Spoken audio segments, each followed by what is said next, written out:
Extra depth on one of the worst acts of violence against Latinos in Texas. It happened 103 years ago on January 28th.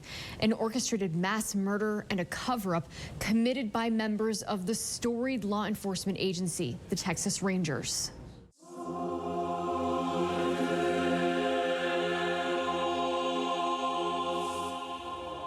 It was 1918. Mexico was still in the midst of a revolution. Texas was a battleground as violence spilled over the border. The Rangers were roughly organized.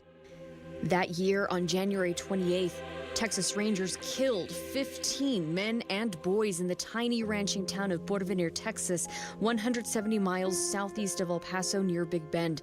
The massacre wiped the town off the map. And according to research by former investigative reporter turned author Doug Swanson, the Rangers' behavior earned them the nickname of roving assassins.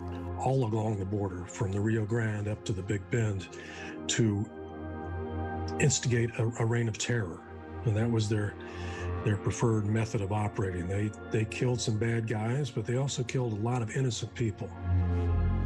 One of those people murdered at Porvenir was the great-grandfather of El Pasoan Arlinda Valencia. The retired high school educator learned about the massacre from a family member. And what did your uncle tell you about what had happened? That they had come in the middle of the night and that they'd gotten all the men in the village and that they had shot them all. And we're not just talking just shot in the head. They shot them to bits. You couldn't even recognize the parts. In fact, when they buried them, they had to bury them in a mass grave because they didn't know what part belonged to what.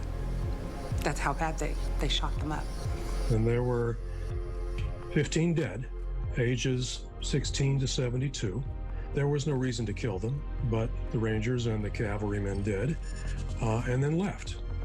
They were strictly after revenge, punishment maybe for some crimes that others had committed, and they left 42 children fatherless on that night. It must have been horrific to hear that about your family. Well, it was horrific to even think that my great-grandmother and all the other wives and children had to see that.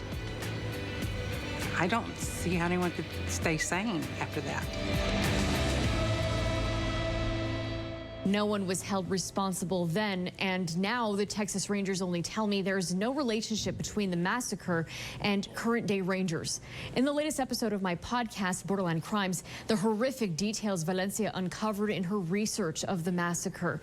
Hear what Valencia is doing to make sure more Texans learn about the dark history of the Rangers. Download Borderland Crimes on KVIA.com or wherever you get your podcasts. Stephanie Valle, ABC 7.